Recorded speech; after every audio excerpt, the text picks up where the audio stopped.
nos abençoa com a tua palavra, que o Senhor abençoe a vida do teu servo aqui, nós oramos em nome de Jesus. Amém. Amém.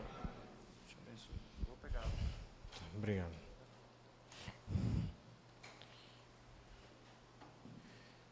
Gente, boa noite. Graças, paz. Viemos aí de uma maratona, né, falando sobre teologia bíblica dos relacionamentos, especificamente apontando para a família. E a gente vai, de certa forma, desdobrar isso, tá certo, hoje, num raciocínio imediato, digamos assim, primário, a respeito da vontade de Deus nesse escopo e o motor primário de como as coisas deveriam acontecer e funcionar, de uma forma bem prática, tá certo? E hoje a gente vai ver de que forma o que Deus nos criou para ser e para fazer está estritamente relacionado com a fidelidade à sua vontade. Então, Deus como Criador, Ele tem um propósito, né? Ele tem um propósito em tudo que faz. Nós fazemos parte desse propósito e, obviamente, para você ser fiel àquilo que você foi chamado à existência, você precisa conhecer de perto a vontade de Deus e ser fiel a isso. Isso é um desdobramento lógico do desenrolar do texto, tá certo? E a gente vai simplesmente seguir a sequência desses 2 primeiros capítulos que a gente analisou bastante nessas últimas semanas, tá certo? Esses 2 primeiros capítulos do livro de Gênesis. E a gente vai dar uma olhadinha nesse primeiro capítulo aí do livro nesse terceiro capítulo do livro de Gênesis. E a gente vai perceber esse momento tão importante, né, para o relato bíblico, que é o relato da queda da humanidade. E a ligação disso com tudo que a gente tinha analisado até agora, tá certo? Então vamos falar sim sobre esse momento tão crucial, né, para toda a lógica da revelação bíblica, a entrada do pecado na humanidade, não só o evento em si, mas a forma como esse evento foi narrado. A gente tem estudado bastante isso. É legal pregar aqui na capela, aqui para os seminaristas, porque uma das coisas que a gente tem que tomar cuidado com qualquer outro público é a gente tirar ao máximo a análise técnica, né, para deixar a coisa bem clara. Aqui a gente pode deixar a parte técnica, né, porque vocês devem entender, esperamos que vocês entendam. Mas, enfim, exatamente isso, a gente aqui está no meio que tem essa responsabilidade de se preparar para analisar o texto bíblico, não é isso? Para fazer transpor esse desafio da distância, né, a fim de aplicar o texto bíblico com pertinência na vida das pessoas hoje. E uma das coisas que a gente tem aprendido nessa jornada é que se tem uma coisa que a gente tem que observar no texto bíblico é a forma que o autor está falando o que ele está querendo dizer. Tá certo? Então, é uma tarefa básica, né, na hermenêutica, nessa tarefa de interpretação, é você perceber aquele que fala, para quem ele fala, queremos saber o que ele está falando. E não podemos desconsiderar como ele está falando. E é muito interessante você observar como o autor de Gênesis vai relatar a queda da humanidade. Ok? Existe um recado muito claro por trás da forma que isso foi relatado. Então, eu queria convidar a congregação a ficar de pé para a gente ler a palavra do Senhor.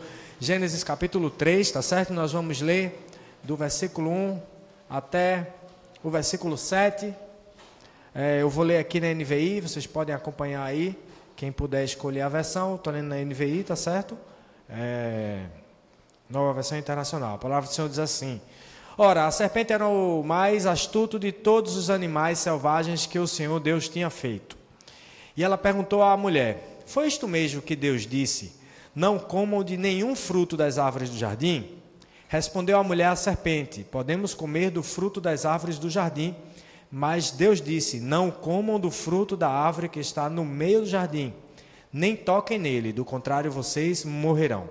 Disse a serpente à mulher: Certamente não morrerão.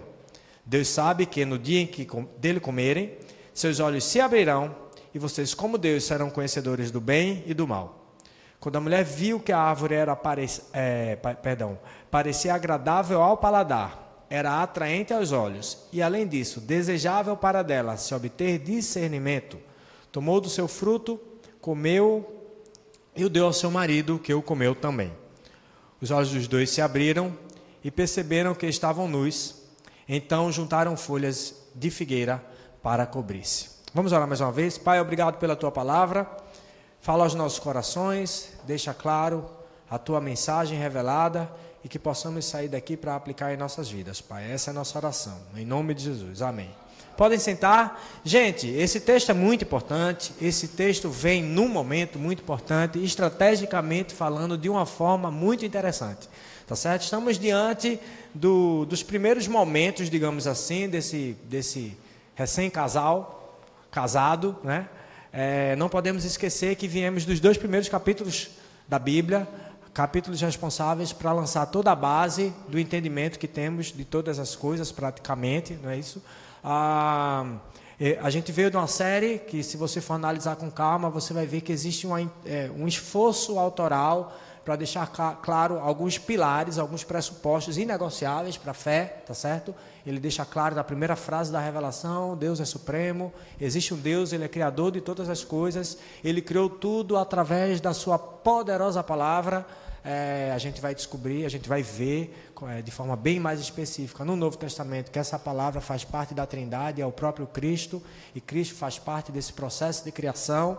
Ele vai dizer que tudo que foi chamado à existência pelo poder da palavra é bom. Isso promoveu uma série de separações, criações que promoveram separações, preenchimento, e nessa tensão entre uma terra sem forma e vazia, Deus usa toda uma estratégia para resolver esse conflito, e no auge dessa criação, podemos dizer assim, no 6º dia da criação, a humanidade é chamada à existência, nesse formato de macho e fêmea que vai promover o governo de Deus na terra, espalhando a sua imagem e semelhança e dominando toda a sua boa criação. Amém? Depois do capítulo 2, onde ele vai deixar claro esse elemento da mulher como sendo essa ajudadora, essa parte que completa essa forma da humanidade, sendo macho e fêmea.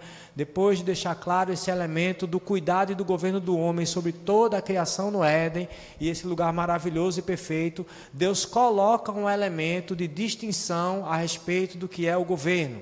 Então, existe um fruto que vocês não podem comer.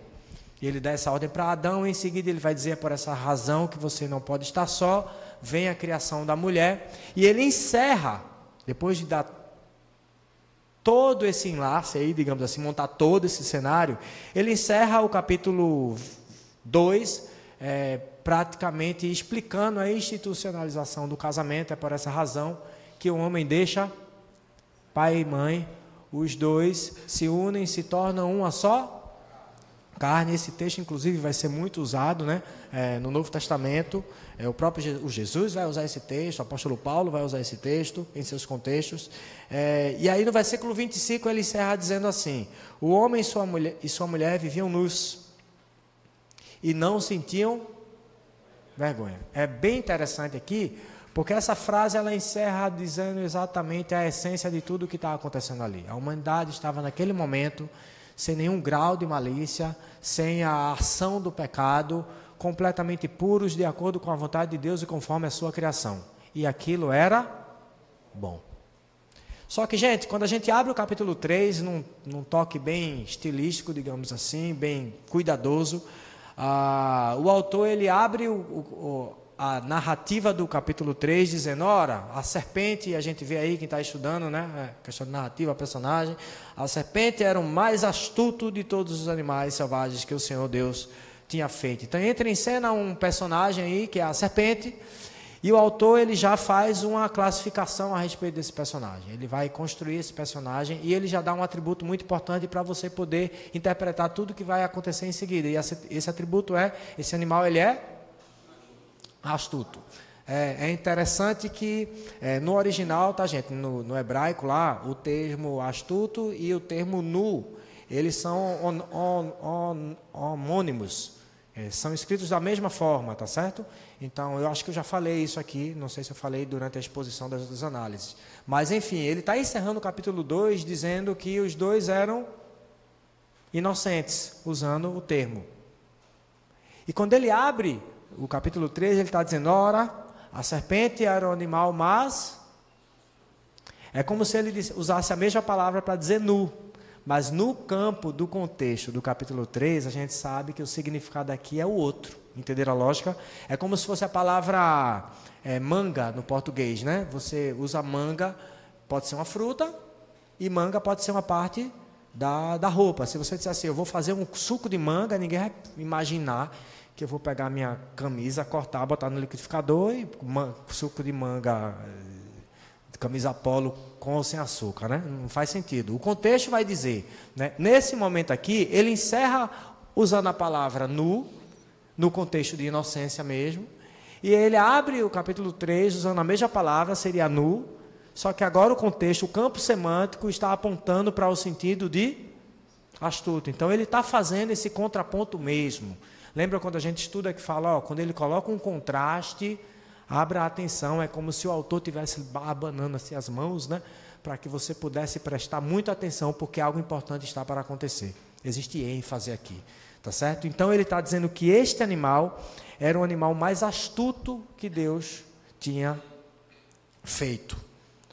E é importante você perceber que a gente está dentro de um contexto onde o homem já tinha recebido a ordem de fazer o que, gente? Governar. Dominar toda a criação. É interessante como as coisas começam a se inverter, e já é bom você perceber isso. É intencional, quando eu digo assim, olha, a gente no processo hermenêutico, a gente vai em busca do que foi dito. E a nossa intenção é perceber de que forma o que foi dito, da parte do autor, ele tenciona a provocar uma transformação no ouvinte. É por isso que a gente crê que a Bíblia é a palavra de Deus. Ele inspirou o autor para deixar uma palavra na época, para a pessoa da época, e essa palavra, ela promoveria uma transformação intencional da parte do autor, na forma que ele está escrevendo. Então, é muito importante perceber como ele está escrevendo e de que forma isso impacta o ouvinte. E o que é que a gente está percebendo aqui? A partir de agora, gente, toda a organização e toda a beleza no relato da criação, ela começa a ser desconstruída, no sentido de ordem de criação, no sentido de integridade da criação. Tudo isso vai começar a ruir pela forma que o autor está relatando essa queda. Talvez você não tenha percebido, mas se você tivesse com certeza mais meia horinha para olhar o texto com calma, você ia perceber todo o arranjo que está em jogo aqui. Primeiro, a gente está vendo que a serpente é um animal que já foi dada a ordem que ele deveria ser governado. Inclusive, na ordem, ele é o último do escalão, né? Domine sobre os peixes do mar, sobre as aves do céu e sobre todos os animais que se movem rente ao chão. Então, do último da ordem de governo, esse se levanta para indagar, olha que interessante, a ordem do Supremo Criador. Entenderam a lógica aqui agora? Então, olha que interessante, a serpente, por ser o animal mais astuto criado por Deus, percebam que, olha que interessante, nesse aspecto de governo, Deus colocou o elemento do fruto, é o elemento que dá lógica, é o teste e prova para dizer assim, dessa forma estamos deixando tudo organizado. É a sujeição à autoridade que vai configurar esse processo de governo. E o fruto era este elemento de equalização. Nesse momento, as coisas começam a se inverter. E aquele que deveria ser governado vai indagar a voz do Criador. E é interessante a estratégia dele. E a quem ele pergunta. É muito curioso isso também. Ele vai perguntar à mulher quando a ordem tinha sido dada ao homem. Perceba que o autor está querendo nos alertar que uma série de inversões está acontecendo.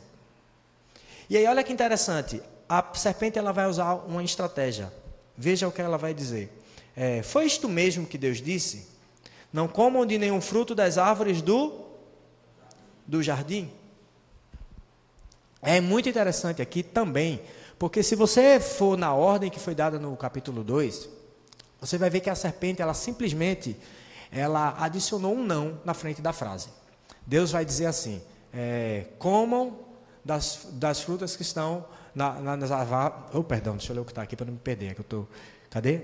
Comam do fruto das árvores do jardim. No original, o autor fez assim: ele pegou um não e colocou na frente da frase. Entendeu a lógica? A serpente fez o que, gente? Adicionou um elemento negativo na frente da ordem dada por Deus. Então, quando Deus disse, comam livremente dos frutos das árvores do jardim, a serpente chega e diz assim, é verdade que Deus disse, não comam livremente dos frutos das árvores do jardim? Então, perceba que o autor está nos mostrando que este elemento astuto, para atacar todo o propósito de Deus, de seu governo na criação, através da vida humana, ele está colocando em xeque a vontade desse Criador na vida dos seres humanos. E fazendo como? Adicionando um elemento. Tá certo? Então, de forma prática, o que a gente está percebendo aqui, se a gente está no início da criação, e a raça humana começa a receber orientações da parte de Deus, a estratégia para destruição de toda essa lógica agora é corromper a ordem dada por esse Criador. Isso é muito importante para toda a nossa prática, não só familiar, tá certo? Mas toda a nossa prática teológica.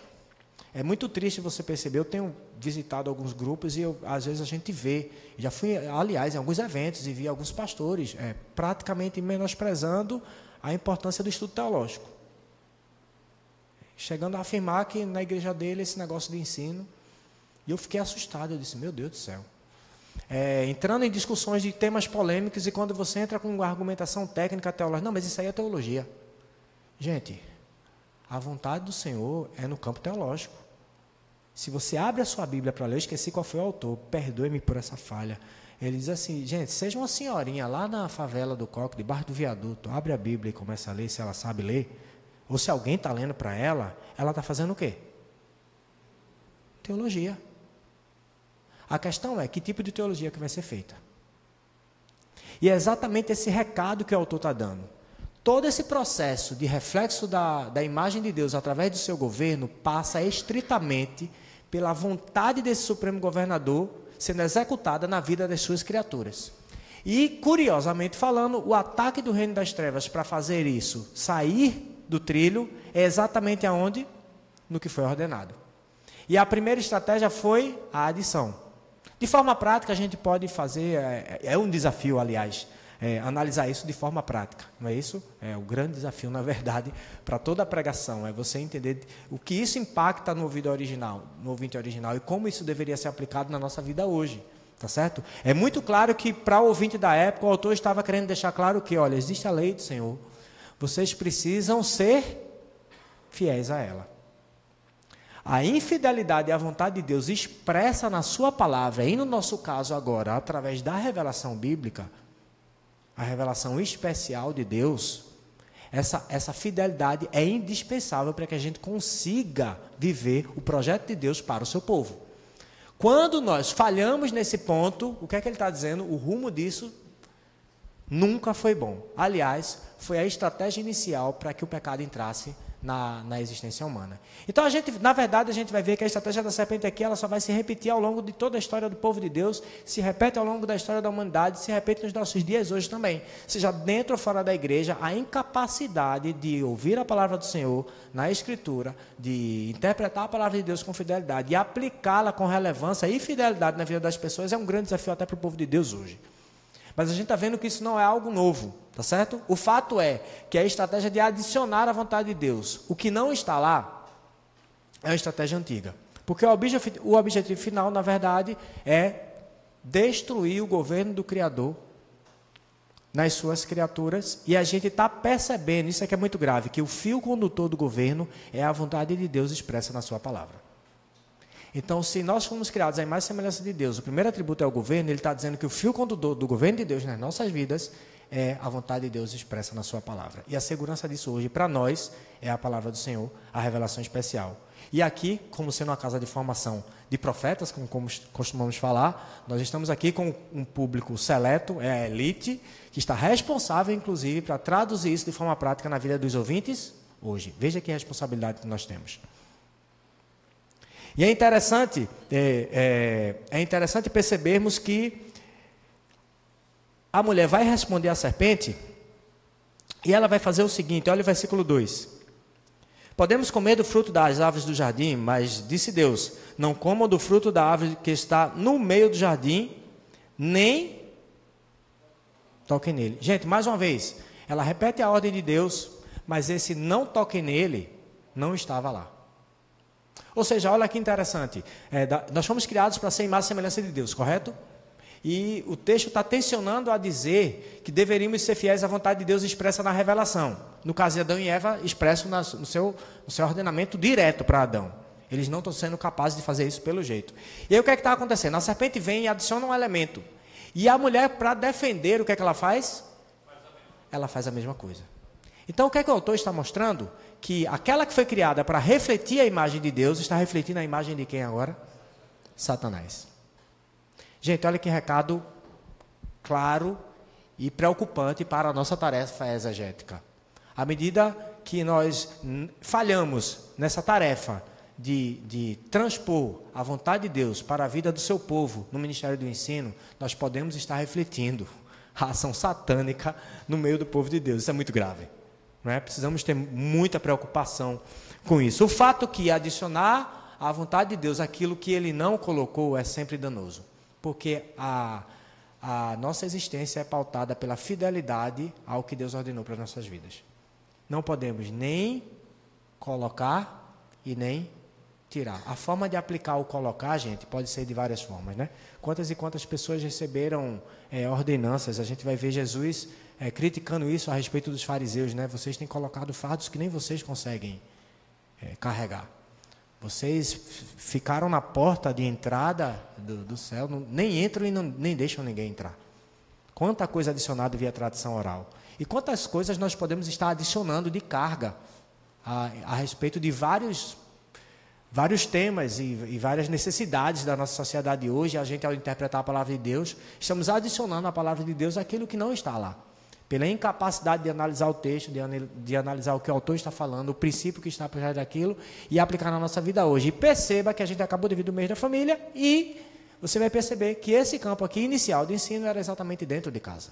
Então o que é que ele está dizendo? Esse erro, inclusive, começa dentro de casa também. Imagine você no processo de discipulado do seu filho e da sua filha, você adicionar ou até usar a palavra de Deus para promover a disciplina ou rigidez que nem o Senhor Jesus tinha colocado naquele texto e você vai querer colocar. Enfim, gente, existem várias formas da gente colocar preceitos à vontade de Deus num texto expresso que não está lá. A gente pode realmente cair nesse erro e a gente está vendo que isso é uma prática muito perigosa. Foi o caminho, a estratégia da serpente para levar o primeiro casal para a queda. Em seguida, quando a serpente percebe que esse primeiro caminho foi superado não, né? Foi alcançado, esse primeiro objetivo foi alcançado, ela muda de estratégia. Vocês perceberam isso? Se você for observar, no capítulo 4 ela disse a serpente à mulher, certamente não morrerão. Gente, se teve uma coisa que Deus deixou claro, se você comer, morrendo morrerás. É até um hebraísmo lá, né? Tipo assim, é a ênfase da coisa, vai morrer mesmo. Como a gente diria aqui, né? Vai morrer e com força. E a serpente chega para dizer o quê? Problema não. Morre não. Fica tranquilo. Deus é amor. É o da moda, né? Gente, olha só. O que é que ele está fazendo aqui? Você percebe que o autor está deixando muito claro o que, gente? Seja adicionando elementos à ordem do Criador, ou seja, tirando os elementos, a serpente está querendo promover o quê? O erro, a infidelidade. Então, para o público da época, para a intenção do autor, inspirada por Deus, claro, ele estava querendo deixar claro, olha, vocês estão recebendo um conjunto de leis, vocês estão recebendo a palavra do Senhor, as Escrituras, vocês precisam entender que isso aqui a gente fala muito isso nas nossas igrejas, né? A Bíblia é a nossa regra de fé e prática. Veja como isso é realmente bíblico, tá certo? Gente, é muito grave o que está aqui, sabe por quê? Porque é um tema que a gente até começou a ventilar mais específico, eu não sei se foi ano passado, pastor, me lembro agora que veio aquela professora falar sobre cosmovisão, a questão do... Foi ano passado, não foi? Isso, ela veio falar sobre cosmovisão, eu fiquei muito feliz com aquilo, é um tema muito relevante, a gente tem que discutir sobre isso. Cosmovisão, os pressupostos da humanidade, os pressupostos que você tem, os pressupostos da sua igreja. Olha que interessante isso, nós temos valores internos a nós, muitas vezes inconscientes e silenciosos. A Bíblia está deixando claro que esses pressupostos precisariam ser construídos à luz da vontade do Senhor, na fidelidade da palavra dele. Todo tema polêmico, toda questão social, todo argumento filosófico, toda dúvida existencial, toda escolha, toda doutrina, tudo deveria ser pautado à luz da fidelidade e da vontade de Deus para o seu povo, revelado na sua palavra. Vivemos num mundo de guerra ideológica. Nós estamos numa geração, inclusive, da guerra ideológica, né? Nunca foi tão relevante falar sobre cosmovisão. E o que a palavra está dizendo é que, a partir desse casal, deveria ser implantado em toda a humanidade o governo de Deus segundo os pressupostos do próprio Criador. E o que é que está acontecendo aqui? Desvios doutrinários, desvios dogmáticos, que vão levar esse casal para a morte. Por quê? Pela desobediência à vontade do Criador, daquilo que foi expresso especificamente na sua palavra. Gente, isso é muito grave. Isso quer dizer que, tem um autor que ele vai dizer que se a gente não discipular as nações, elas nos discipularão. Vocês já perceberam? Não se engane, a gente pode ter uma teologia pagã. A gente pode ter uma teologia incrédula. A gente pode ter teologia humanista, seca, sem fé. Olha os saduceus da época de Jesus, né? Não criam na ressurreição. Vocês estão entendendo? Então, o que é que a palavra está dizendo? Isso vai se desdobrar, não se engane. Isso vai gerar pecado. A gente está vivendo, tipo assim, um desdobramento de milhares de anos desse fenômeno aqui. A humanidade perdendo a capacidade de fidelidade plena à vontade do governo de Deus na sua existência. E aí, nesse campo do primeiro casal, o que é que isso vai promover, gente? Não deu tempo de ter filho. Você tem noção do que está acontecendo aqui? Quer dizer que a primeira geração, a partir do primeiro casal, ela já é chamada à existência com um fator de ensino e infidelidade à vontade do Criador corrompido. Um dos grandes problemas das famílias hoje é exatamente isso. Eu trabalho com educação. Essa crise de quantas e quantas vozes estão entrando dentro de casa para formar o pensamento das crianças. O celular tem sido a porta do inferno. A quantidade de pensadores leigos, né, que conseguem visibilidade por quantidade de seguidores, muitas vezes por artifícios que não são nem sequer intelectuais e vão querer falar de teologia em seguida.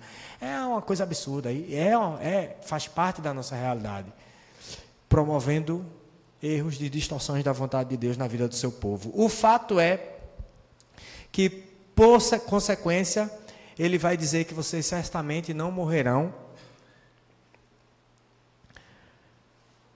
Deus sabe, olha o versículo 5, Deus sabe que no dia em que dele comerem, seus olhos se abrirão, e vocês, como Deus, serão conhecedores do bem e do mal.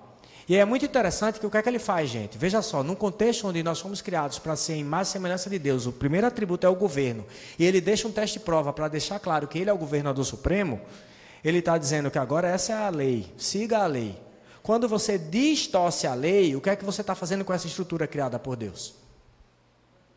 Você está rompendo com essa estrutura. E o que é que a serpente está promovendo aqui? O autor está querendo deixar claro da forma que ele está narrando como isso aconteceu. A infidelidade à lei do Supremo Governador é uma inversão do governo. Quando você é infiel à vontade de Deus, você está querendo se colocar no lugar do legislador. Isso é muito grave e prático em nossas vidas. Isso quer dizer que toda vez que nós resistimos à vontade de Deus explícita, ensinada, clara e alertada em nossas vidas, nós estamos invertendo a ordem do Criador em nossas vidas. Ou seja, essa é a origem primária da grande inversão de toda a lógica criada, ou seja, existe um Supremo Governador. E quando a gente faz esse processo aqui, a gente está querendo se colocar como legislador, ou seja, nós agora seremos como Deus. Vocês já perceberam como a maioria dos erros, dos nossos pecados tem a ver, na verdade, com a raizinha, o que lá no fundo do coração da nossa idolatria do eu. vocês serão como Deus, conhecedores do bem e do mal. E aí vem todo o processo de tentação, agradável aos olhos, e por fim o que é que vai acontecer? A mulher toma do fruto, come, e olha que interessante, dá ao seu marido. Perceberam que intencionalmente o marido só entra em cena na hora de pecar. Ou seja, toda análise desses primeiros momentos da queda deixa claro que o autor está deixando um recado muito explícito. Através da corrupção de tudo que Deus criou e decretou, o pecado invade a raça humana, trazendo a morte. Então, olha que interessante, se olharmos para o que ele está alertando, a grande mensagem é: precisamos ser fiéis ao que Deus nos revelou. Precisamos ser fiéis à vontade do Senhor. E nós fomos chamados para promover o governo de Deus, e o fio condutor é sim promover o governo de Deus através do ensino da sua vontade, através da segurança da sua palavra. Afinal, quando Moisés vai dar os 10 mandamentos para o povo hebreu, vocês lembram o que ele diz lá? Abra sua Bíblia em Deuteronômio 6.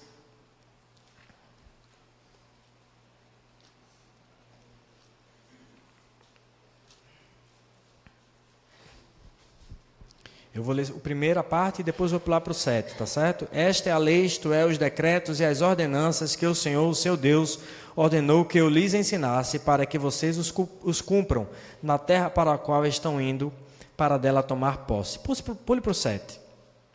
Ensine-as com persistência a seus... O que é que mudou aqui, gente, do cenário criacional?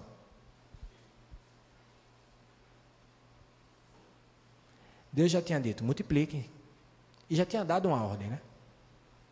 No desdobramento do anexo do 2, ou seja, não pode comer. Tem lei. O reino tem rei, o rei tem legislação. Quando ele dá os 10 mandamentos, ele diz o quê? Nada mudou, Deus não mudou.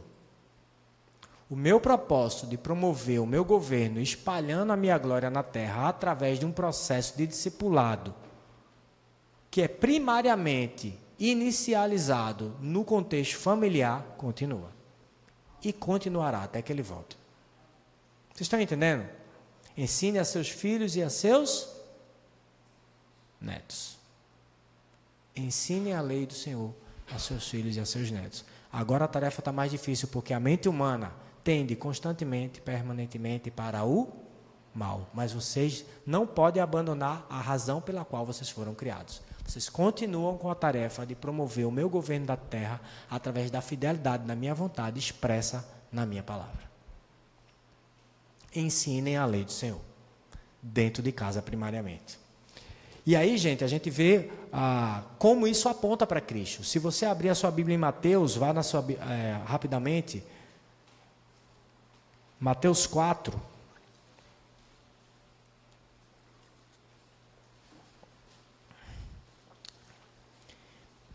Você vai ver que, primeiro que Jesus é batizado, e quando ele é batizado, sai da água, né? Naquele momento, o versículo 16 diz que o céu se abriu e ele viu o Espírito de Deus descendo como uma pomba e pousando sobre ele. Então a voz dos céus disse: este é o meu filho amado, de quem me... E olha que interessante, o início do capítulo 4. E ele foi levado pelo Espírito Santo. Ora, a serpente era o animal mais astuto criado por quem? Por Deus. Toda a realidade criada tem propósito. E agora Deus está mandando um novo Adão, fazendo um remake daquele encontro lá. Como se dissesse assim: é assim que se faz. Por isso ele é meu filho amado. E o que é que Jesus faz? Todo o ataque de Satanás querendo corromper o projeto de Deus para o reinado do Messias, ele responde de que forma? Está escrito. Está escrito. Esse é o novo Adão. Esse é o projeto de Deus para a nossa existência. Somos os filhos de Deus amados, que precisamos ser fiéis à sua vontade e refletir a sua glória na terra. Amém? Que o Senhor Deus nos abençoe nessa tarefa de conduzir nossa vida pessoal com fidelidade ao Senhor, independente do que o mundo lá fora pensa a respeito de tudo. Tudo que nós pensamos precisa sair da vontade do Senhor expressa nas Escrituras. E que isso possa formar os nossos pensamentos, que isso possa virar a nossa cultura, que a nossa teologia possa direcionar o governo de Deus em tudo que fazemos, que isso possa ser transferido na educação dos nossos filhos, que isso possa ser transferido no nosso programa de educação religiosa nas nossas igrejas locais e que possamos, como todo povo de Deus, expandir o reino de Deus na terra e o seu governo conforme o seu projeto inicial. Que o Senhor nos abençoe. Amém. Amém, gente. Vamos orar. Nós vamos voltar então para as salas. Senhor, muito obrigado pela bênção da gente poder finalizar esse momento aqui, de adoração ao Senhor, de